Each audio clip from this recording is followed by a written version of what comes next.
ବିବାହ and co ଲେଖକ ଗୋଦାବରୀଶ ମହାପାତ୍ର। ବେକାର ଜୀବନରେ ଦୀର୍ଘ 5 ବର୍ଷ କାଳ କୋରାପୁଟରୁ ବାଲେଶ୍ୱର ଯାଇ ବୁଲି ବୁଲି ବିରୁପାକ୍ଷ ଶେଷକୁ ଗୋଟାଏ ନୂଆ ବ୍ୟବସାୟରେ ହାତ ଦେଲେ। 5 ବର୍ଷ ବୁଲିବା ଭିତରେ ତାଙ୍କର ବହୁ ଅନୁଭୂତି ଆସିଗଲା। ଅଫିସ ଦୁଆରେ ସାକ୍ଷାତ ପାଇଁ ସେଦିନ ଦିନ କାଳ ଗୋଡ଼ ଭାଙ୍ଗି ଠିଆ ହୋଇଛନ୍ତି। ସେ ପ୍ରତିଦିନ ଖଣ୍ଡିଏ ଲେଖାଏଁ ଖବରକାଗଜ କିଣିଛନ୍ତି, କିନ୍ତୁ ଖବରକାଗଜର ବିଷୟବସ୍ତୁ କିଛି ନ ପଢ଼ି କେବଳ ବିଜ୍ଞାପନ ହିଁ ପଢ଼ିଛନ୍ତି। ମାସକେ 10-8 ଜାଗାକୁ ଦରଖାସ୍ତ ପଠାଇଛନ୍ତି। ସବୁ ଦରଖାସ୍ତର ଫଳ କେବଳ ଇଣ୍ଟରଭ୍ୟୁ ବା ସାକ୍ଷାତ ପର୍ଯ୍ୟନ୍ତ ଗଲା।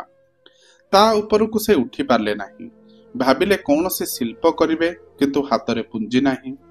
ଚାଷ କରିବାକୁ ଇଚ୍ଛା ହେଲେ ମଧ୍ୟ ନିଜର ପୈତୃକ ଜମିବାଡ଼ି ନାହିଁ। ଥରେ ବିଚାରିଲେ ବିବାହ ହୋଇପଡ଼ିବି, କାରଣ ବିବାହଟାକୁ ସେ ଗୋଟାଏ ଶିଳ୍ପ ବୋଲି ମନେ କଲେ। କିନ୍ତୁ ସହାୟ ସମ୍ବଳହୀନ ଯୁବକକୁ ପାତ୍ରୀ ଜୁଟିବା ଆଜିକାଲି କାଳରେ ବଡ଼ କଷ୍ଟ। ହୁଏତ କୌଣସି ବିଭବଶାଳୀ ପିତାଙ୍କର ଦୁହିତାର ପାଣି ଗ୍ରହଣ କରିଥିଲେ ଅର୍ଥାଗମର ବାଟ ଫିଟି ଯାଇଥାନ୍ତା। ତାହା ସମ୍ଭବ ହେଲା ନାହିଁ ପୈତୃକ ଭାଗ୍ୟ ଦୋଷରୁ। ପିତା ସଂସାରରୁ ଚାଲିଯିବା ବେଳେ ତାଙ୍କ ପାଇଁ କେବଳ କେତେ ଖଣ୍ଡି କରଜ ତମସୁକ ରଖିଯାଇଥିଲେ। ତାକୁ ସୁଝିବା ପାଇଁ ନିଜ ବାସଗୃହରୁ ଅଧେ ବିକିବାକୁ ପଡ଼ିଲା। ଏହିପରି ଅବସ୍ଥାରେ ଦୀର୍ଘ 5 ବର୍ଷ କାଳ ଓଡ଼ିଶାର ଚତୁର୍ଦିଗରେ ଶତାଧିକ ଅଫିସ ଦୁଆରେ ଠିଆ ହୋଇ କର୍ତ୍ତୃପକ୍ଷ ମାନଙ୍କର ଶହ ଶହ ପ୍ରଶ୍ନର ଉତ୍ତର ଦେଲା ପରେ ଯେତେବେଳେ ଚାକିରି ନ ଜୁଟିଲା, ସ୍ୱାବଲମ୍ବୀ ହେବା ପାଇଁ ସେ ଗୋଟେ ନୂଆ ବ୍ୟବସାୟ ଆରମ୍ଭ କଲେ। ଏହି ବ୍ୟବସାୟ ବୁଦ୍ଧି ତାଙ୍କ ବେକାର ଜୀବନ ଅନୁଭୂତିରୁ ତାଙ୍କୁ ମିଳିଲା।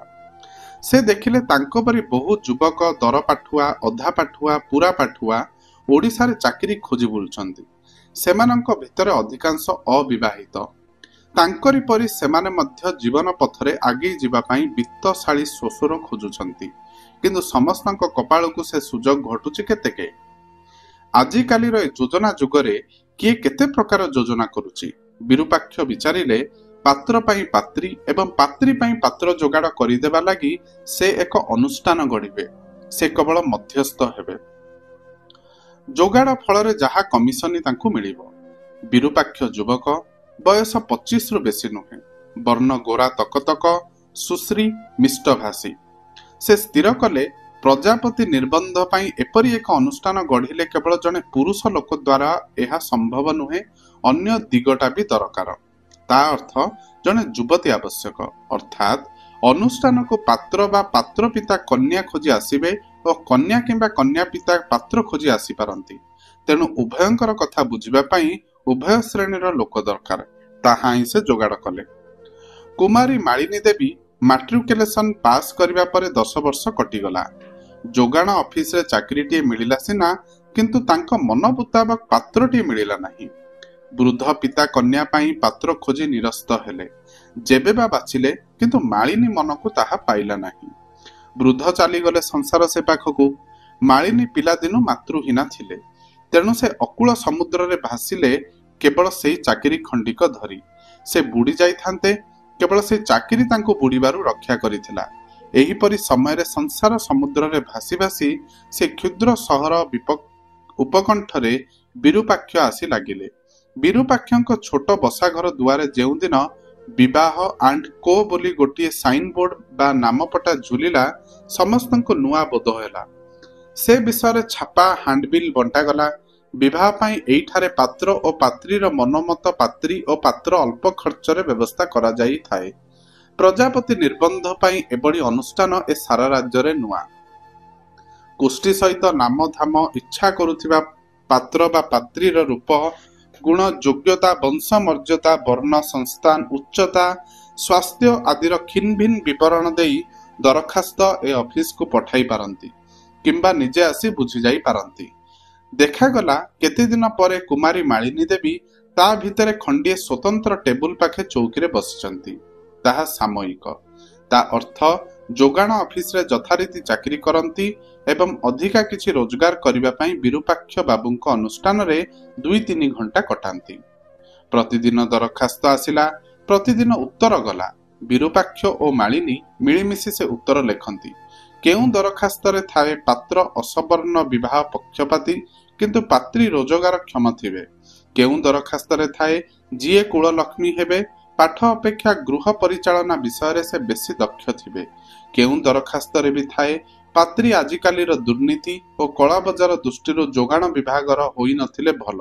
ଆଉ କେଉଁଥିରେ ଥାଏ ପୋଲିସ ବିଭାଗରେ ନୂଆ ହୋଇ ଚାକିରି ପାଇଥିବା ପ୍ରାର୍ଥୀ ହିଁ ଶ୍ରେୟସ୍କର। ଏହିପରି କେତେ କିସମର ଦରଖାସ୍ତ ଆସେ ଏବଂ ତହିଁର ଉତ୍ତର ମଧ୍ୟ ଯାଏ। ଦେଖୁ ଦେଖୁ ବିବାହ ଆଣ୍ଡ କୋ ଅଫିସ ଦିନକୁ ଦିନ ବଡ଼ ସରଗରମ ହୋଇ ଉଠିଲା। ଚିଠିପତ୍ରର ଉତ୍ତର ଦେଲାବେଳେ ବିରୁପାକ୍ଷ ଓ ମାଳିନୀ ଖୁବ୍ ଆନନ୍ଦ ଅନୁଭବ କରନ୍ତି। କିନ୍ତୁ ବେଳେବେଳେ ଦେଖାଗଲା ପାତ୍ରୀ ଲୋଡ଼ା ଦରଖାସ୍ତର ଉତ୍ତର ଦିଆହେଲା ବେଳେ କୁମାରୀ ମାଳିନୀ ଅନ୍ୟମନସ୍କ ଭାବରେ ରହନ୍ତି। ବିରୁପାକ୍ଷ ସେଥିରେ ଟିକେ ବିବ୍ରତ ହୋଇ ପଡ଼ନ୍ତି। ଭାବନ୍ତି ମୋ ପରି ବେକାର ଯୁବକର ଏହି ଅଭିନବ ଯୋଜନା କାର୍ଯ୍ୟରେ ମାଳିନୀ ସହ ସହକର୍ମିଣୀ ନଥିଲେ ଅଫିସ ଚଳିପାରନ୍ତା ନାହିଁ। ସେ ଯେ ଅନ୍ୟମନସ୍କା ହେଉଛନ୍ତି ଏହା ତାଙ୍କର ଚାଲିଯିବାର ଲକ୍ଷଣ ନୁହେଁ ତ? ଦିନେ ବିବାହ ଆଣ୍ଡ କୋ ଅଫିସରେ ବିରୁପାକ୍ଷଙ୍କ ପକ୍ଷରେ ଏକ ଦୁର୍ଘଟଣା ଘଟିଲା। ଆଗରୁ ଦରଖାସ୍ତ ଦେଇ ନଥିବା ଜଣେ ଯୁବକ ସେଠାରେ ଆସି ପହଞ୍ଚିଲେ। ସେ କହିବାକୁ ଆସିଥିଲେ କିପରି କନ୍ୟା ସେ ଇଚ୍ଛା କରନ୍ତି। ବିରୁପାକ୍ଷଙ୍କ ଟେବୁଲ ଆଗରେ ବସି ସେ କହିଲେ, ସୁଶ୍ରୀ, କିନ୍ତୁ ବେଶୀ ପଢ଼ି ନଥିବେ। ବିରୁପାକ୍ଷ କାଗଜରେ ଟିପିଲେ। ଯୁବକ କହିଲେ, ଏପରି କନ୍ୟା ଦରକାର, କନ୍ୟାର ପିତୃକୁଳରେ ଭାଇ ନଥିବେ, ମାନେ ଯେ ବିବାହ ହେବେ ତାଙ୍କର ଶଳା ନଥିବେ। ବୁଝିଲେ ନା? ଶଳା ମାନେ ଅନେକ ସମୟରେ ଭିଣେଇକି ଖର୍ଚ୍ଚାନ୍ତ କରାନ୍ତି। ବିରୁପାକ୍ଷ ଏହାକୁ ନୋଟ କଲେ। ଯୁବକ କହିଲେ, ପାତ୍ରୀ ନିସଙ୍କୋଚରେ ବଜାର ସୌଦା କରିପାରୁଥିବେ, କାରଣ ବୁଝିଲେ ନା, ଯାହାଙ୍କର ସେ ପାଣି ଗ୍ରହଣ କରିବେ ସେ ଯଦି ପିତୃମାତୃହୀନ ହୋଇଥିବେ, ମନେକର ମୋ ପରି, ଏବଂ ସେ କୌଣସି ଅଫିସରେ ଚାକିରି କରୁଥିବେ, ତାହେଲେ ବଜାର ସୌଦାରେ ସେଠି ଅସୁବିଧା। ବିରୁପାକ୍ଷ ଟିପି ରଖିଲେ। ଯୁବକ ପୁଣି କହିଲେ, ସଙ୍ଗୀତ ଓ ନୃତ୍ୟ ଆଜିକାଲି ଯୁଗରେ ସଭ୍ୟତାର ଏକ ଅଙ୍ଗ। ନୃତ୍ୟ ନହେଲେ ମଧ୍ୟ ପାତ୍ରୀ କିଛି ନା କିଛି, ମନେ କରନ୍ତୁ କର୍ଣ୍ଣାଟକୀ, ନହେଲେ ମଧ୍ୟ ଆମର ଏ ଓଡ଼ିଶୀ, ଯାହାକୁ ବି କାଳୀବାବୁ ଶାସ୍ତ୍ରୀୟ ବୋଲି ପ୍ରମାଣ କରିବାକୁ ଯାଉଛନ୍ତି, ଜାଣିଥିବା ଦରକାର। ଆପଣ କଣ ମନେ କରୁଛନ୍ତି? ବିରୁପାକ୍ଷ ସେତେବେଳକୁ ଟିକେ ଅନ୍ୟମନସ୍କ ହେଲେଣି। ସେ ପାଖେ କୁମାରୀ ମାଳିନୀଙ୍କ ଆଡ଼କୁ ଥରେ ଦିଥର ଦୃଷ୍ଟି ପକାଇଲେଣି। କହିଲେ, ବେଶ ବେଶ, ଆପଣ କହିଯାଆନ୍ତୁ, ଆଉ କଣ କହିବାକୁ ଅଛି କୁହନ୍ତୁ। ଯୁବକ ଯାହା କହିବାର ଥିଲା ସବୁ କହିସାରି ସେ ସ୍ଥାନ ଛାଡ଼ିବା ପୂର୍ବରୁ କୁମାରୀ ମାଳିନୀ ଦେବୀ କଣ ଗୋଟାଏ ଲେଖି ବିରୁପାକ୍ଷ ବାବୁଙ୍କୁ ବଢ଼ାଇ ଦେଲେ। ବିରୁପାକ୍ଷଙ୍କ ମୁହଁର ରଙ୍ଗ ହଠାତ୍ ମଳିନ ପଡ଼ିଗଲା। ପଚାରିଲେ, ତୁମେ ତାହେଲେ କାଲିଠାରୁ ଆଉ ଆସିବ ନାହିଁ? ମାଳିନୀ ଦେବୀ ସଲ୍ଲଜ ବଦନରେ ସେହି ଯୁବକଙ୍କ ଆଡ଼କୁ ଚାହିଁ ଏତିକି କହିଲେ, ସମ୍ଭବ ନୁହେଁ। ଯୁବକଟି ବିରୁପାକ୍ଷଙ୍କୁ ନମସ୍କାର କରି ଘରୁ ବାହାରିବା ପୂର୍ବରୁ କହିଲେ, କଣ ଫିସ୍ ଦରକାର? ବିରୁପାକ୍ଷ ଉତ୍ତର ଦେବା ପୂର୍ବରୁ ମାଳିନୀ କହିଲେ, ସେ କଥା ମୁଁ ବୁଝିବି, ଆପଣ ବ୍ୟସ୍ତ ହେବା ଦରକାର ନାହିଁ। ଆଗପଛ ହୋଇ ଦୁହେଁ ବାହାରି ପଡ଼ିଲେ।